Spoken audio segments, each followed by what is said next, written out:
Today is the DISC method, which is we're going to talk about finding the pattern of connection, and it's modeling human behavior. And it was this. I was certified under a guy named Robert Rome, and we're going to talk about the person that actually developed the DISC method almost 100 years ago. But Robert Rome is probably one of the nation's #1 leading DISC consultants and speakers and things like that. The guy's fantastic, and he's got a great story that in 1997, he was contacted by the Arizona Diamondbacks when they started their expansion baseball team.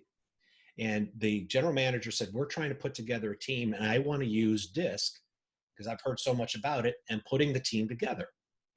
And Robert Rome kind of laughed. He says, this is a personality thing. He goes, well, we'll give it a shot. But anyway, they went through a very, very serious effort. They looked through 600, they had 600 people scouting baseball players take the test, and they went through and looked at which would be the best first baseman, which would be not the first baseman, batting first, batting second, and they put together the team. And that was in 1997. The expansion teams came together. They continued to work on this every year. They would add and take away from their team based on the DISC method. In 2001, this team won the World Series for 5 years. 5 years of playing, it went from expansion team to World Series. Now, of course, you have a lot to do with baseball. There's 162 games in a season, a lot of things like that. But the general manager, the president, the team gave Robert Rome a World Series ring. They really said that this was a team because of the way this worked. And the DISC method is, when you really get to understand it and really get to know it, it really is a good way to put people together. And I don't know, anybody ever hear of the EOS system? Okay, you have, Alan. Yeah, it's putting the right people in the right seats of an organization. You might have all the talent in the world, but you're just in the wrong seat. This is a way to match personalities better, to improve on it. You guys all know me, so I'm going to skip over this, who I am, what I am, but that's what I look like when I'm not wearing a hat. And 35 pounds ago, because I'm down 35 pounds since that picture. So I feel congratulations. Feel pretty good about that. Actually put on a pair of pants today from that I have worn in a long, long time, which was absolutely amazing. But anyway, so that's what I look like without a hat on. But you're not going to see me for a while with that. Again, today you are going to realize that although people are different, we're predictably different, and it's really, the whole thing is about patterns. And you can, once you identify what those patterns are, you can better talk to people. I think one of the promotions that I ran, I keep talking about why the golden rule is the wrong way to treat people. And you're going to learn a little bit about that in a few minutes. So keep that in mind. And if I don't tell you the story, or if I don't explain it, ask me that question. So this personality thing is developed in 1928, 1929. There's been millions and millions and millions of tests given to it, to these people, to people all over the world. And there are 41 distinguishable character or combinations. Everybody is something. Everybody is more than just one thing as well.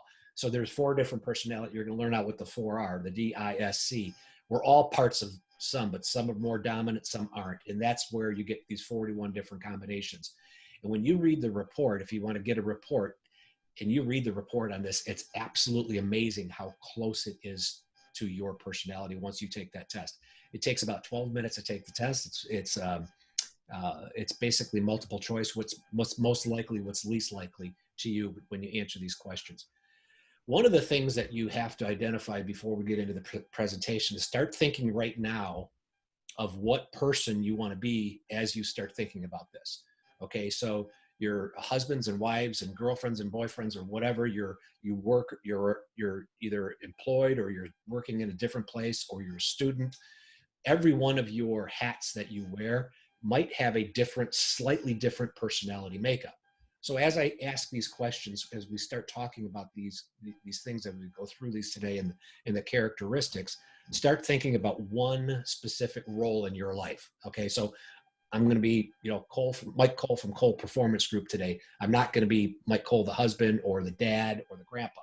That's really truly 4 different hats. So think about that, and then we're going to get into these types of things. And basically, we're going to talk about patterns. But the first question I have to you is this: there's going to be 2 kind of questions you ask people to identify what they are. If you're standing in front of an elevator, the first person, are you the type of person that when you get in that elevator, you don't care if there's people on there, you start talking to them, you press the button, you're at, or when somebody else jumps into the elevator, you ask them where they're going or which floor? How many are like that? Okay. Or are you the type of person, if you're not like that, that gets on that elevator and says, it kind of, presses the button, kind of shimmies back into the corner. You look down at your shoes a little bit. You're a little bit less talkative. You really don't want to intrude on somebody else's thing if you're like that. So if you're more like the first person, when you walk in, press the button, start talking to everybody, put a big D on a piece of paper someplace. Or I'm sorry, put outgoing, the word outgoing. Okay. If you're the person who's a little bit laid back, you're a little bit shy, put the words reserved. So either outgoing or reserved on a piece of paper. Now, think about, regardless of what hat you're wearing, think about going on vacation. Tomorrow morning, you're going to be going on vacation. Are you the type of person that's got the map out, make sure there's batteries in the camera, they got your passport, your wallet, you've got a list of the 14 things that you're going to do, everything's packed, there's a place for everything, and everything is in its place? Are you that, any one of you guys like that? Okay. All right. So you're more task oriented. Or are you, Alan, more like this? I'm just going to hit the road and say, I'll figure out if I get there. I don't know if I brought my bathing suit. I can buy it when I get there. If that's the type of person you are when you get out on that vacation, you're more people oriented. So either you're outgoing or reserved, or you're more task oriented or people oriented. Okay. So you can only be two. All right. So who is what? Where are you standing? Alan, what are you? You're on mute. Outgoing and people. Outgoing and people. All right, Stephen, what are you? Outgoing and task. Outgoing and But task. I kind of do a little. I've actually kind of centered between those. No, yep, you got to be. You got. That's what it's either 51-49, right? So yeah, a little bit more on the outgoing side and task oriented. I'm more flexible. I could be closer to 51-49. Okay. And April, what are you? Outgoing task. Outgoing task. Okay. All right. Now, if you are unsure which one you are, here's the next question. You're going somewhere. You're right. You're with a group of people. Are you A, the first person? D, I'll drive. I'll get you there faster. I think I know the way. All right. Or are you the road trip? I can't drive. I have no idea where my keys are, but I'm going to go for a ride. Or are you an S, which one of these, as you look at this, which one of these, where do you think you fit? I'm D. Okay. Alan? Well, I want to say D, but. Well, yeah. Okay. Well, I don't, I have I'll say I. Okay. And then Stephen, where are you? I would say D if I'm in an area that I'm familiar with, but if I'm not familiar, I'll go to the C. You're a C. Okay, you're definitely a C. I know that already because I know you well enough. But okay, but this is just another way. So if you're trying to, in this, I should actually have this slide at the end of this screen. This is the kind of question that you ask somebody to identify where they're at, because again, we want to talk to people. You're going to want to know what the type of person is, right? So anyway, remember whether you're outgoing, reserved, task-oriented, or people, and we're going to talk about that again. So outgoing and tasks, that's the upper left-hand quadrant. If you're an outgoing and task-oriented person, you are at what we call a higher D, okay? Now, that doesn't mean you're only a D. That means we're only going to identify one today, right? If you're outgoing and people-oriented, you're more of an I.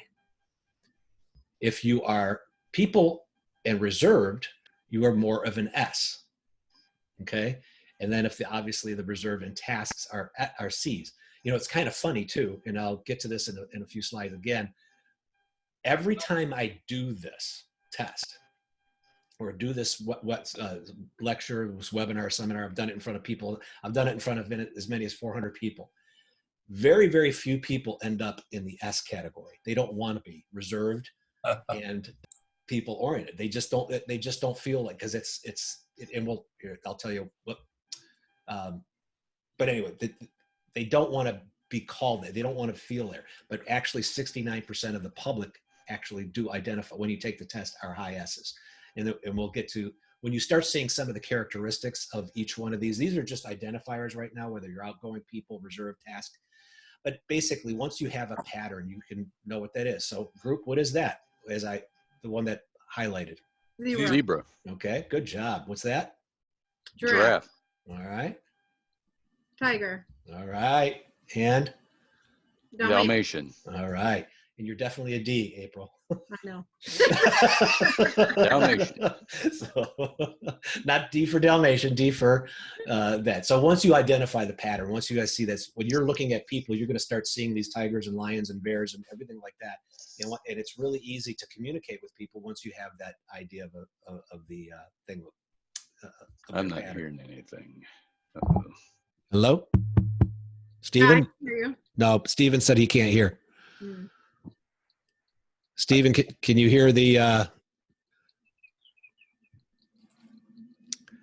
okay, I can't. Yeah. Steven, I'm going to continue. I can hear you. You can hear me, and I know April can.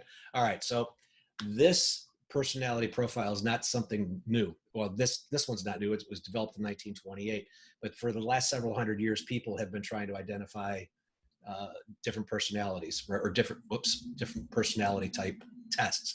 So, anybody want to pronounce the man's name on the left? Empedocles. Yeah, I'm saying it's Empedocles. Okay. All yeah. right. All right. And Hippocrates. So Empedocles, this was in 400 BC or something like that, or 400 after AD. Earth, air, fire, wind, water. He identified personalities by the basics, the basic elements, right? Which one we were, more earthy, more airy, whatever. Hippocrates worked with choleric, sanguine. I can send you this presentation as well, so you don't have to take too many notes, April. Okay. Save your ink. Choleric, sanguine, phlegmatic, or melancholy. And then we have Myers-Briggs. How many people have ever heard of Myers-Briggs? I've heard I'm it. a certified facilitator of. Okay, well, so it's thinking, feeling, sensing, intuition, and I believe there's 14 or 18 different There's categories. 16 types. Oh, so it's the average, 14, 18. I'm close enough, right? So that's what you have. And then what you have with William Marston is DISC. It's dominance, influence, steadiness, and compliance. And what we're going to talk to you guys today about is those specific items in a little bit more detail as we go through. So 1928, he came up with this. Like I said, it's millions and millions of things. I've gone through Myers-Briggs. I've been tested at Myers-Briggs. I can't remember what I am, but what am I based on since you're certified facilitator, which one am I? I don't know if I know you quite well enough. Come but, on, you've seen me do 2 presentations. I don't know. ES, either, yeah, I mean, you really could go a couple ways, like ESFJ or ENFJ. Yeah, I can't remember, so I can't tell you if you're right. So now that you know me a little bit more, and I know which one you guys are because I've known you all a little bit, which one would you think I am here? I. Anybody else? DI. Okay. Steven can't hear me. I can hear you now. My thing stopped. Okay. So I just plugged it into DC. So all right. So basically, my question is now DI. DI. Okay. So technically, I've taken this thing a dozen times, if not more, and I come out DIC. Okay. So, yeah, and I have virtually no S whatsoever. I have 0 S. So you're balanced. No, Mike, I'm not. No. Mike, In those 3, you are. Go ahead, Alan. is it that most people are a little bit of all of them, or are you?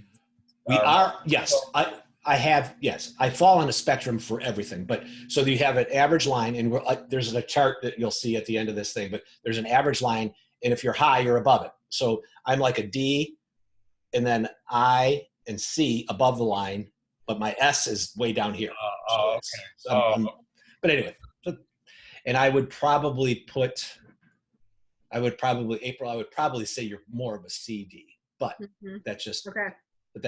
yeah, because you're taking notes and nobody else was. Now, again, there's 41 different combinations of these letters, and every one of them has a slightly different story.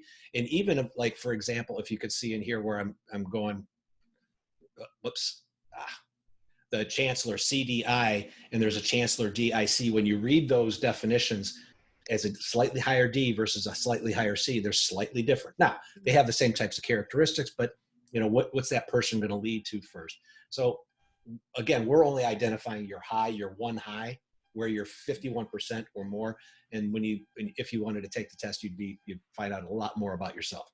Mm-hmm. But again, those four items, whether you're outgoing and task oriented, you're dominant, outgoing and influencing, which is I, which is inspiring. People use the word influencing.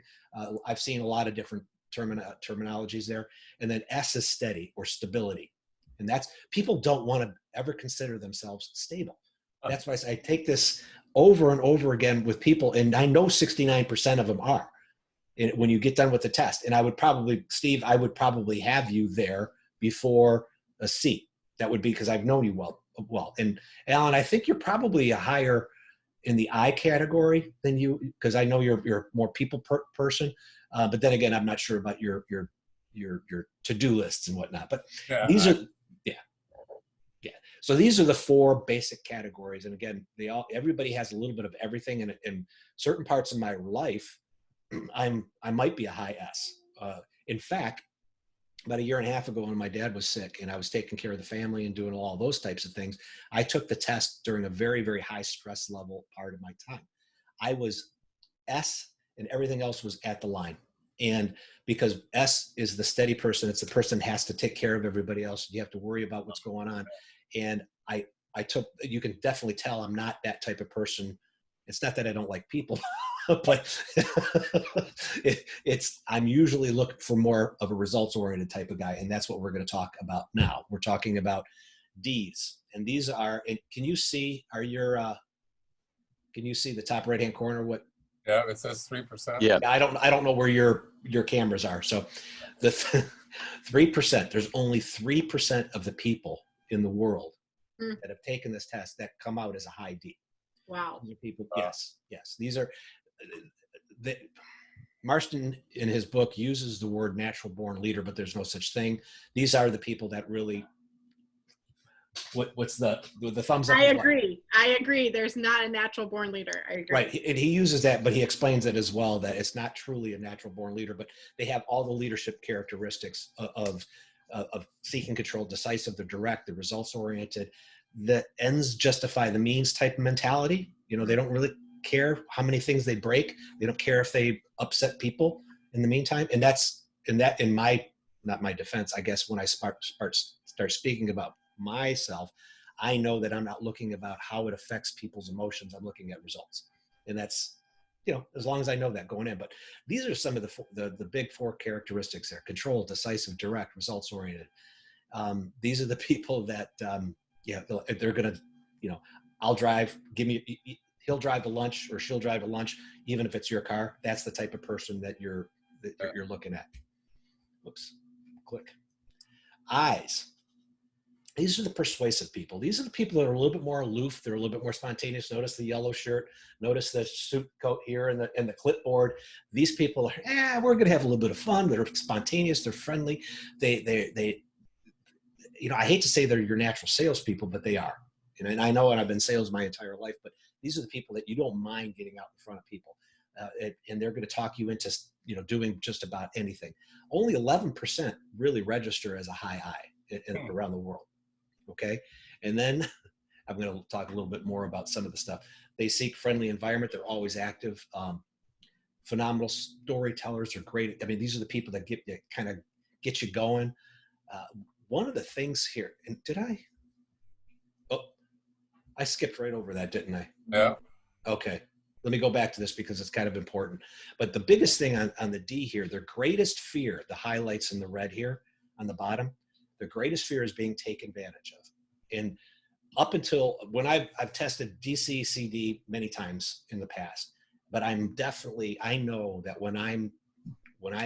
this is the number one thing that really gets me worried about. I want contracts. I want things like that. I want to make sure that people, that I'm not being taken advantage of. In fact, I even said it in front of one of the board meetings at the chamber recently. They said, are you ever going to take any money? And I said, yeah, I'm only going to take money when you guys start taking advantage of me, of the service. So that's one of my greatest fears. So that's really kind of key. So if you're talking to a D and you start threatening, or you start taking, you prove that you're taking advantage of their generosity or whatever they're doing, that is going to really get them upset a lot quicker than anything else. Their loyalty, you have to treasure their loyalty. Those are the types of things. So, and I'm going to email you guys a key with all of this information as well. It's kind of a key on all 4 personalities. So I go into the eyes. Yeah, we're talking about persuasive, friendly, spotlight. They seek friendly environment. They're relationship oriented. Their greatest fear, and again, this is really key, is rejection and loss of approval.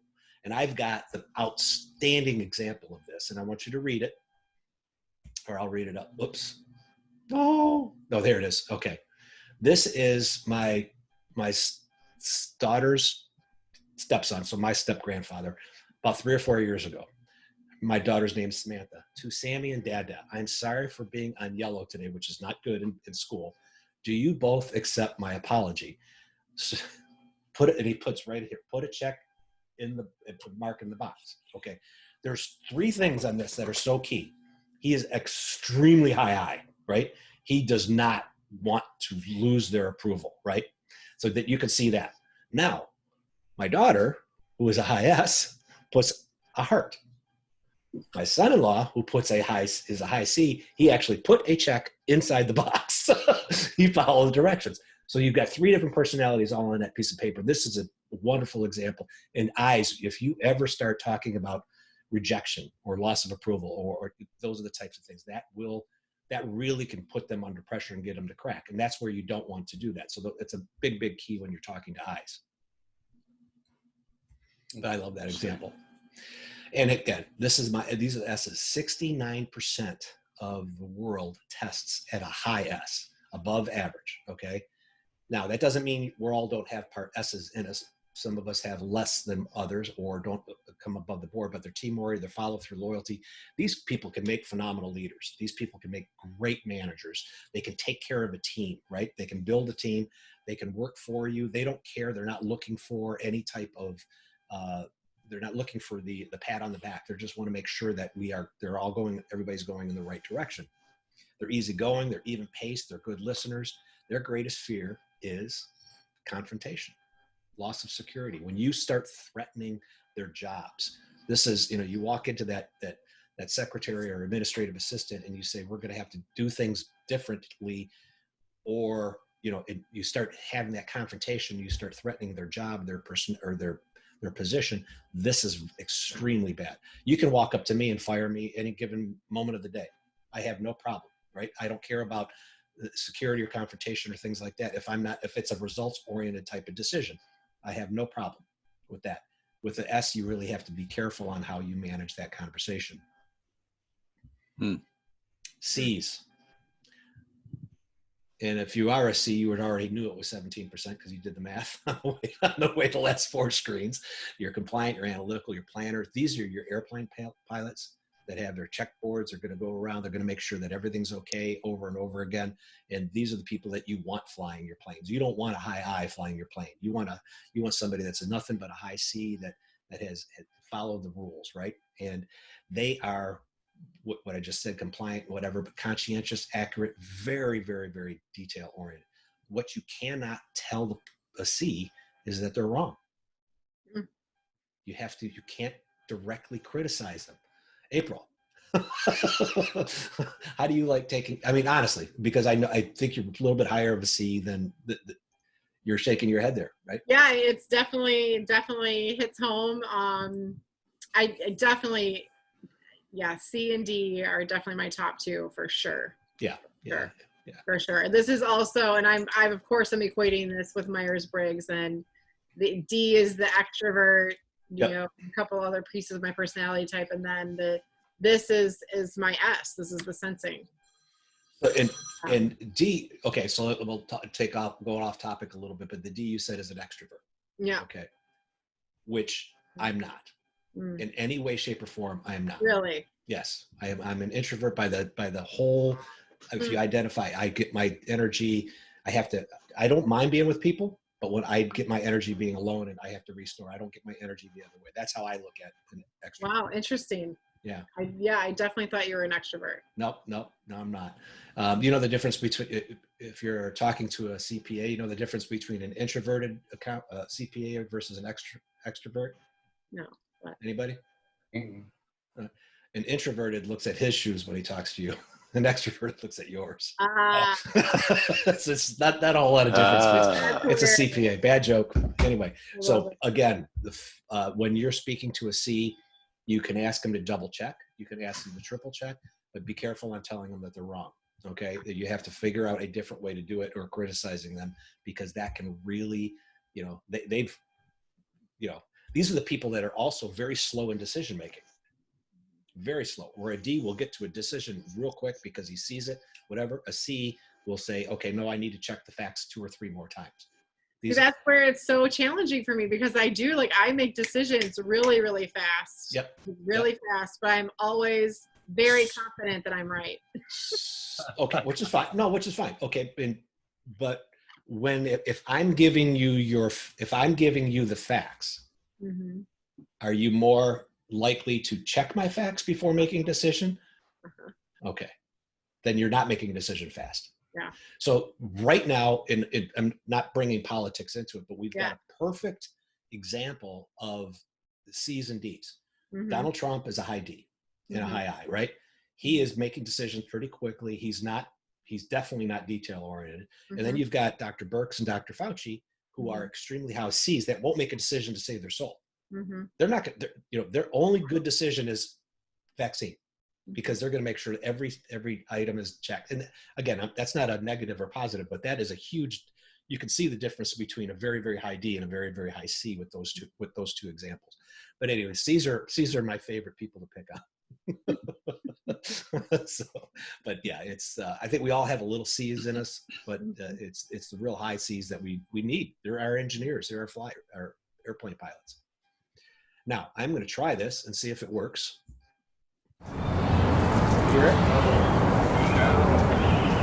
Thank you all for sticking with it. This has been the worst quarter in the history of the lady scarf industry. Who knew it was going to be 80+ degree weather most days? But I have it on high authority that the new CEO of our company is going to do great things. And I give you John Smith. All right, team. All right, team. I'm a no-huddle offense kind of guy, so I'm cutting right to the chase. We're going to blitz the market with something brand new, a line of socks. They're going to make you feel as fast as Deion Sanders, but you're going to look like prime time. We've got the ball, and we're ready to take it to the house. You, name. All right, you, name. It's Kim. Karen. Can you picture this team in the red zone, ready to punch it in? It's Kim. I can too, Karen. I can too. Kim. That's why I've added something to sweeten the deal for everybody this quarter. That's right, my season tickets. We make gold this quarter, you're all gonna tailgate with me on opening day. Now, who's got questions?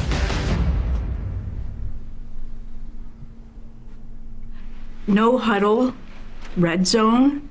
Do they sell scarves? Those are sports metaphors. Okay, so you're not a football fan, are you? Let me try doing this a different way.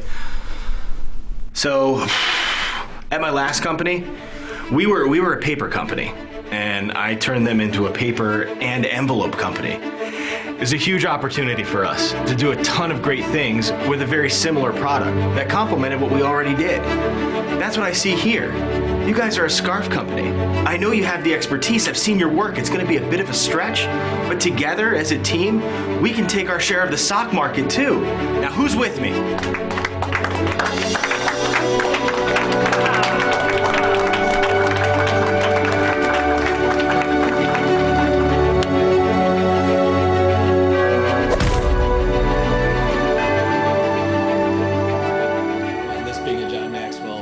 Connectors create an experience. So that's, it's one of the things that John definitely, when you're trying to, oops, I don't want to do that.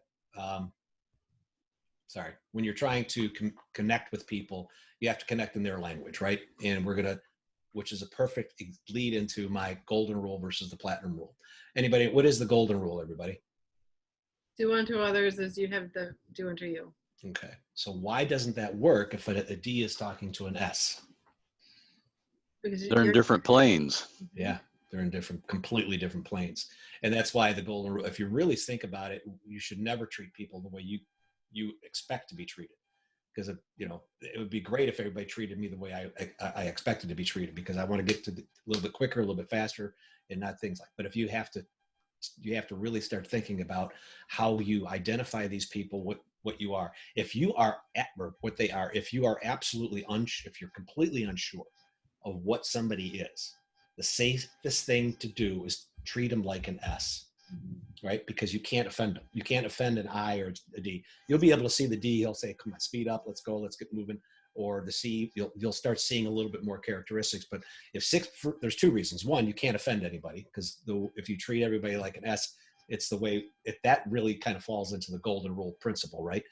But it also is 69% of the public is at least high S.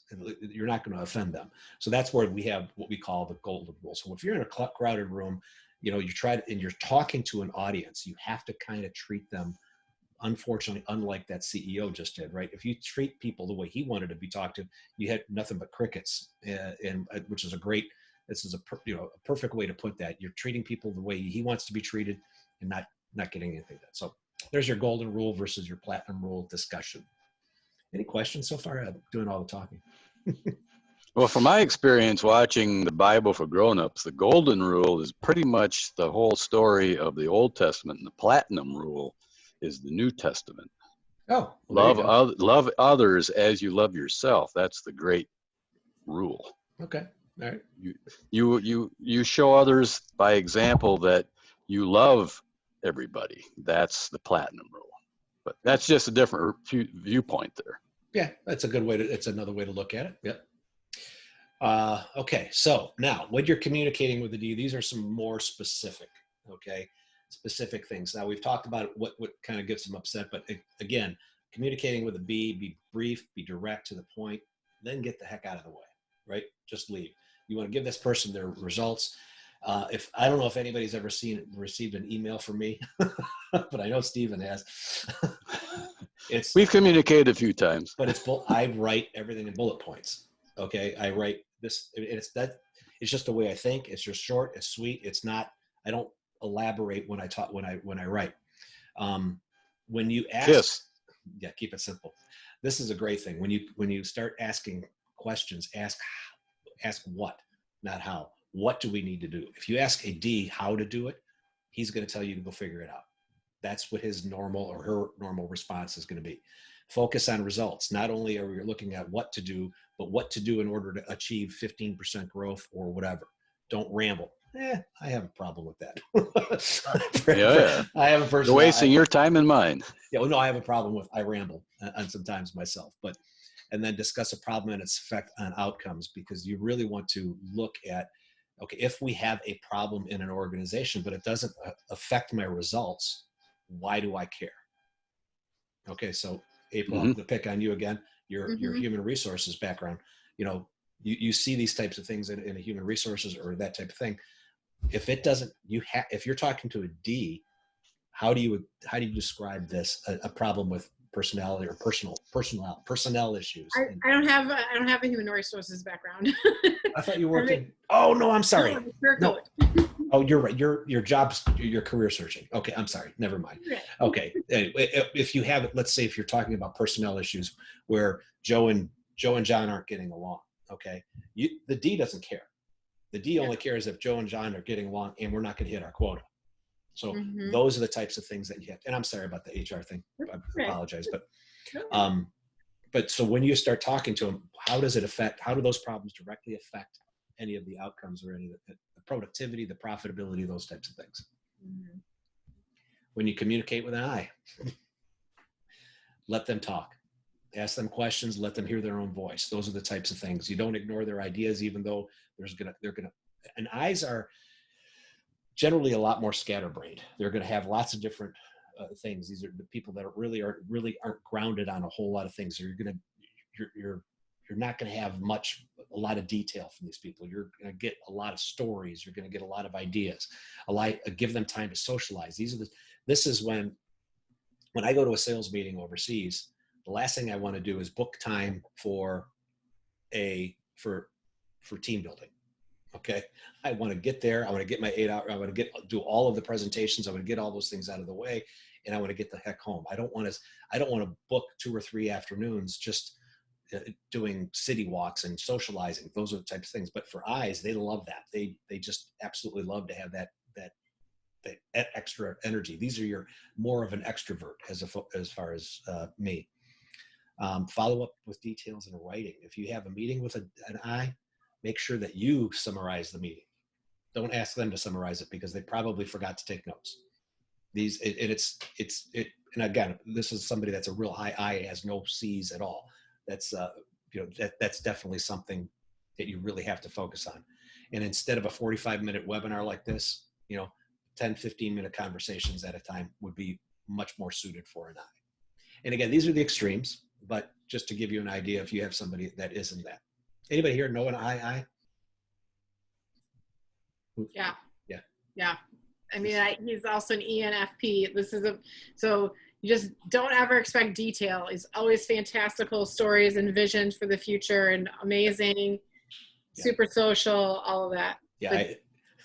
I had a customer from Mexico contact me about a quote over the weekend, and I answered it. I sent out a report real quick to my group in Belgium, and one of my colleagues was copied on the thing, and he wrote this 30-page email about the history of everything that he knew about the company.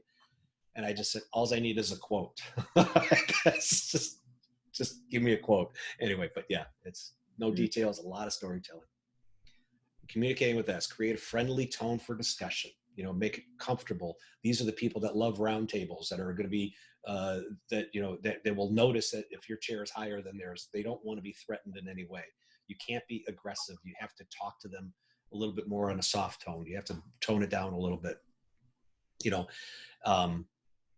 What I like here is give the definition to the goal and everyone's role. So they want to see how it all works. Okay. Where if you're talking to a D again, you say, hey, I want you to go out and do this. Boom. He'll do it. She'll do it. But the S is going to want to see what Joe's doing, what Peter's doing, what Mary's doing, what Cindy's doing, just so they can see how it all works together. So when they look at the entire role, and then they don't like change. So you got to give them some time to change, give them some time to adapt.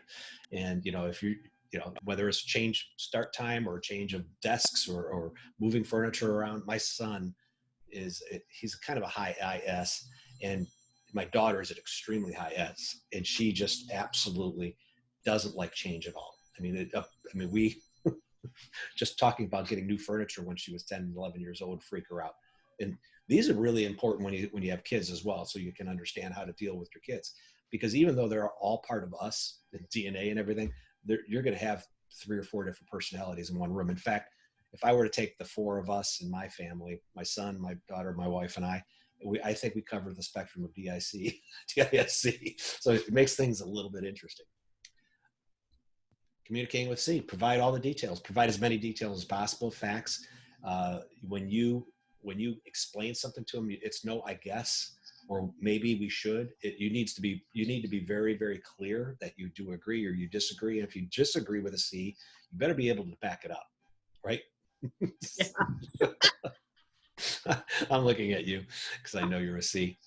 Be patient, answer all their questions, and that's extremely important. Be patient and answer all the questions. Sit back and say, okay, April, how many questions do you have today for me? So, and you make sure that they're satisfied with with your responses to move on. That's communicating with a C. You should see when I go to the doctor. I have a very long list every time I go to the doctor.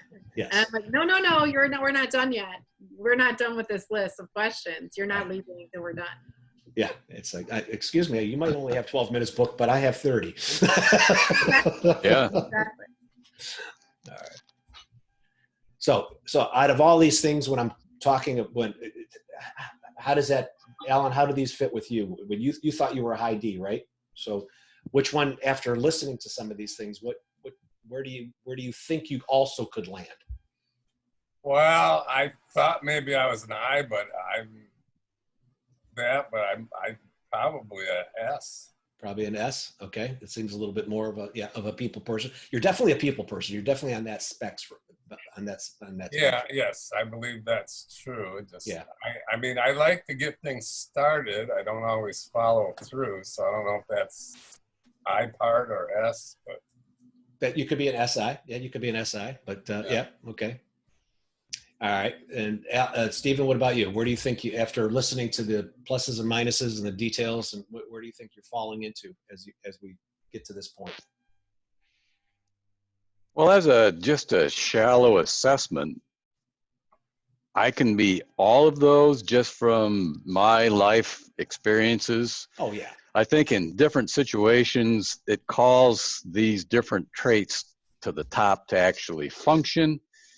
But again, I like to see, as you said before, because I definitely like information, and I plan and I chart. I mean, you should see the charts I have. I grab off my Fitbit, Yeah. tracking my heart rate and calories, and there's 3 different categories for heart rate that I track, and I've been doing that for about 2.5 years. I've been tracking my A1, not A1C, but my what do you call it, glucose since 2006. So I know you well enough to probably put you in the C category. And so, April, are you still C, D, D, C? Some depending on the moment. Yeah, definitely. I think C, D, and then S is definitely in there. So maybe Okay. I don't know if it's even like C, S, D or C, D, S or I don't know. Yeah. All right. So again, that's when you go through it, you can be any one of these. You could be nobody is one by itself above the line and everything under. There's nobody that's ever tested like that. From what I understand, how I've read it, you're going to be at least 2 of these on above the average. Now you could be very, very high in a D and slightly above as an I or whatever. But so these are the 41 different styles. That comes with a 4,000-page book that goes along with all the all the things. So you're not gonna get a key on all of that. But I'll send you out a real quick PDF of all 16 of the different of all 4 of the different categories of do's and don'ts. But basically, that's it. If you guys want, I do have 4. Actually, happen to have 4 tests available left in my inventory that are still selling at $49. You can send me an email if you want those. Just letting them know. If you wanted me to do a debrief with you, I usually charge $100, but I would do it I'd do it for free. If you wanted to take that test and then sit down for a half hour, because I'll get a copy of the report as well. And you can actually do some goal planning. Hey, goal planning. That sounds like sounds like that. And Alan's heard me talk about goals and objectives enough in Toastmasters to know that's one of my key things as well. So. Yeah. But when you get the test, this is just a small little thing. It's a 35 page report that comes out. But these are the types of things that you get. These are the types of reports. Like this person here is an IS with very, very close to D and C, and that's their public facing self. Okay. So that's what people see. The one in the middle, which is pretty interesting, is when this person is under pressure. Okay. So if they're under pressure, and this is kind of what happened to me when I took the test when my dad was sick, except the C even fell. The C was on the line pretty much, but the I and the D became, I no longer was aggressive. I no longer was, but that S really shot up. And then the S is what we think of ourselves. Okay. The 3rd category is what we think of ourselves. So it's slightly different. Okay. Anyway, that's what you see, but there's all different types of tests available. You can get the general personality indicator. There's one based on communication skills. I do one for sales and sales leadership, which is pretty interesting. We also have one for college and career. I can send you a sample of that, April, if you're looking for career coaching. I'll just send you one of my batch samples so you can see what kind of information's in that, because I know that's what you do. That would be a good thing. And then growth impact, which is... that's more of a fluffy one, but I'm a high D, so I don't really, that one to me doesn't mean a whole lot. And they're developing new ones too. Again, it takes 8 to 10 minutes to take the test and you get the information in about 15 minutes. It almost feels kind of hokey the first time you take the test that you can get the results that quick in a 35-page. But they just know it's just math and algorithms and how they put it all together, and the words are just pre-formatted. But I've read enough of them that there are differences. There's the 41 styles are 41 different styles. So, but those are the different reports that are available. So, and isn't it wonderful? 5 minutes to 3. That's it. So pretty good. So we've got that. That is the disc. I do this in front of teams where everybody takes the test as well in front, the front half, and then we break people into different groups, and it's an 1.5 to 2 hour workshop over and above what we just do here too. So if you ever see any need for that, or know anybody that's looking for team building, or this is a pretty good team building experience as well. You've never done the leadership game. I do a leadership game, which is pretty interesting as well, from the John Maxwell team, where we take the test and we do the leadership thing, knowing what everybody else's style is, and watch them communicate, knowing that this person's an S and this person's a D, and it would really it just improves the communication, because they know how they're trying to learn how to talk to those people, plus they're answering specific questions. So it's a pretty interesting combination for groups of 10 or 12 or whatever. But anyway, that's enough advertising. So that's who I am and what I do, and that's DISC. Any questions? Yeah, I noticed Alan and April both have A and C's for their name first letters. That's interesting. Oh, that's right. There you go. I've got, I'm K-O-L-E instead of C-O-L-E, so somebody didn't know how to, maybe I should have been with a C there. So no, anyway, that's it. Yep. That's who we are. What's going on? Any questions, Alan? No, that's very informative. Yeah. So thank you. All right, I'll send everybody here. Like I said, the PDFs, you can print them out and take a look at what you say to an S, what you say to a D. So you get all the notes. And I'll send you that the career growth. Yes, I have a ton of questions, but I'll save them for after the recording. If you have a ton of questions, I'll shut the recording off. Here you go.